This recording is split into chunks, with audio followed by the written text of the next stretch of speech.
ప్రతి మగాడి గుండెకు రెండు గుమ్మాలుంటాయి. మొదటి గుమ్మం తల్లి అయితే రెండవ గుమ్మం భార్య అవుతుంది. ఒకటి వెళ్ళేదారి అయితే మరొకటి వచ్చేదారి. పుట్టుక తల్లితో, చావు భార్యతో.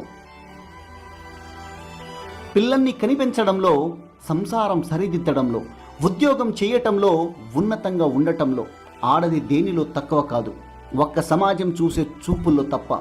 ఎన్ని పాత్రలు పోషించినా స్త్రీ ఓడిపోయినట్లే ఉంటుంది. ఎందుకంటే తను గెలవటంలో కన్నా తన వాళ్ళందరినీ గెలిపించటంలోనే తన గెలుపు ఉందని అనుకుంటుంది కాబట్టి. కోపం వచ్చినప్పుడు మనసుతో పోరాడు, మనిషితో కాదు. సమస్య వచ్చినప్పుడు కాలంతో పోరాడు, కన్నీళ్లతో కాదు. మనకెంత ఆస్తి ఉన్నా తినేది ఆహారాన్నే. మనకెంత గుర్తింపు ఉన్నా అందరూ చూసేది మంచి గుణాన్నే. మనమెంత మంచి కులంలో పుట్టినా అందరూ చూసేది మంచితనాన్నే. మనదెంత గొప్ప మతమైనా